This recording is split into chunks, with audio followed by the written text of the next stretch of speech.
told Pharaoh, "The God of the Israelites says you must let his people go free. Otherwise, bad things will happen to you." But Pharaoh would not listen. Egypt into blood.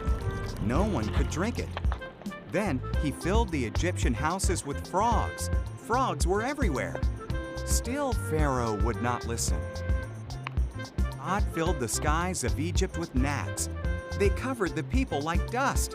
Then he struck the land of Egypt with flies. Still Pharaoh would not listen. God killed the animals of Egypt: horses, donkeys, camels, sheep, cows, and goats all died. Then he covered the Egyptian people with sores. Still Pharaoh would not listen. Failed to crush the crops of Egypt. Their barley and flax were destroyed. Then he sent locusts to eat what fruit remained. Still Pharaoh would not listen. God sent darkness over the land. But again, Pharaoh would not listen. God said, "I will kill every firstborn son in Egypt, and all the firstborn of the animals. People must kill a lamb, eat it, and put its blood on their doorposts. I will see the blood and pass over their houses. Those children will not die." All this Passover, and always remember it. The Israelites obeyed God, but the Egyptian firstborn sons died, even Pharaoh's son. Finally, Pharaoh listened. He let the Israelites go. He died in the 10th plague. He let the Israelites leave. They were near the Red Sea when Pharaoh changed his mind again and chased after them. The Israelites saw Pharaoh's chariots. They were terrified. But God told Moses to raise his staff toward the Red Sea. God sent a strong wind and parted the sea. A dry path appeared, and the Israelites walked straight through the Red Sea. There was a wall of water on each side of them. They arrived safely on the other side. Pharaoh and his army followed them into the sea. God told Moses to stretch out his hand. Then the sea rolled back again, and Pharaoh and his army all drowned.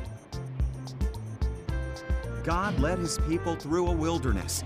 He fed them and gave them water. They camped at Mount Sinai, where God told Moses to meet him on the mountaintop. Surrounded by fire and smoke, Moses climbed to the top, and God came down to meet him.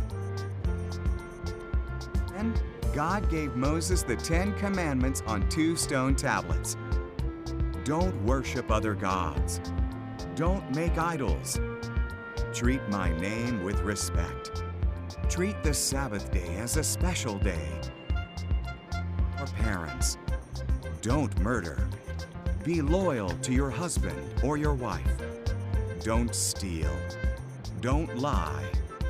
Don't envy people or what they own. Now, the people knew how to obey God. Eyes into the promised land. 10 of them said, "We will never defeat the people there." But Joshua and Caleb said, "With God's help, we can do it." The people believed the 10 spies.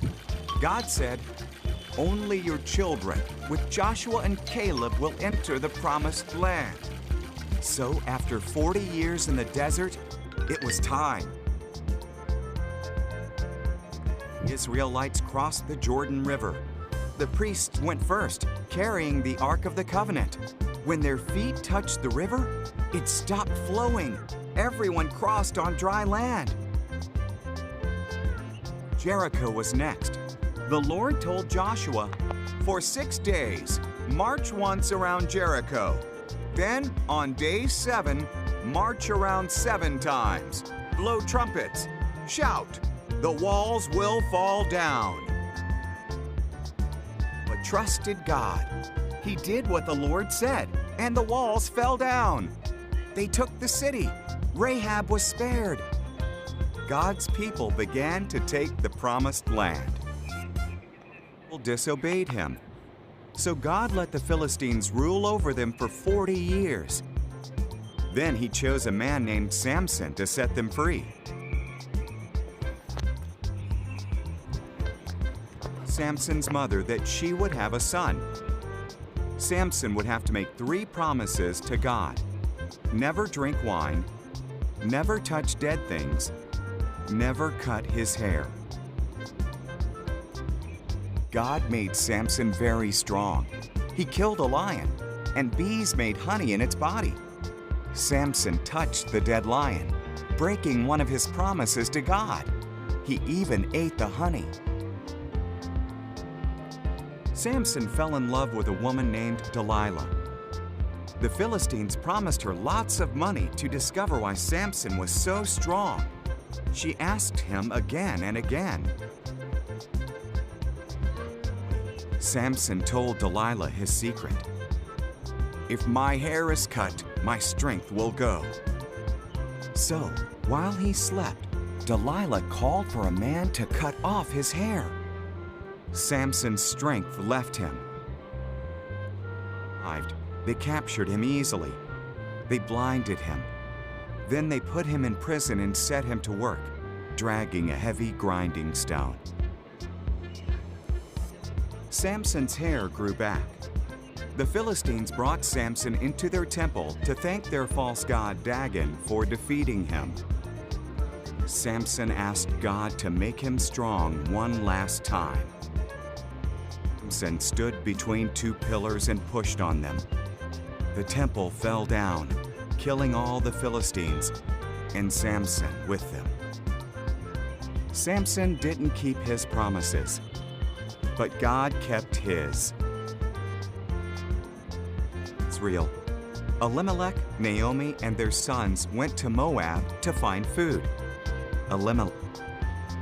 The 3 women had a famine came to Israel. Elimelech, Naomi, and their sons went to Moab to find food.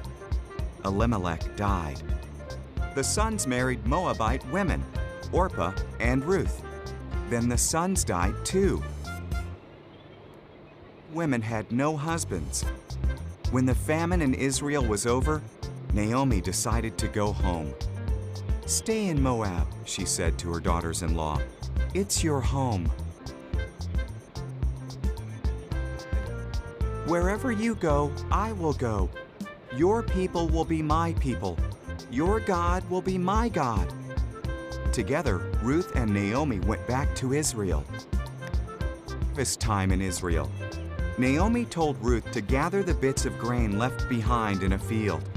The field belonged to Boaz, Elimelech's relative. Boaz approached Ruth. "Very kind to Naomi," Boaz said. "Leaving home must have been hard. May God bless you." He gave Ruth food and told his workers to watch over her. He told Naomi what happened. Naomi smiled. "When someone dies, his closest relative cares for his family. That person is their kinsman redeemer. Boaz is our kinsman redeemer. Stay close to him." Stayed close to Boaz. He liked her more each day. Boaz bought Elimelech's land and took care of Naomi and Ruth. Then he asked Ruth to marry him. He had a son called Obed. Obed's son was Jesse. Jesse's son was David, and David became Israel's greatest king. So God blessed Ruth just as Boaz had prayed. King was named Saul. King Saul did not obey God. So God said to Samuel the prophet, "Find a man named Jesse. One of his sons will be the new king." So God said to Samuel the prophet, "Find a man named Jesse. One of his sons will be the new king." Samuel found Jesse in Bethlehem. He looked at 7 of Jesse's sons. They looked handsome and strong. "Not them," God said. "I don't care about looks." I care about what's in a person's heart. Jesse sent for his youngest son, David, who was tending sheep in the fields. Samuel saw him, and God said, "He is the one." So David was anointed the new king.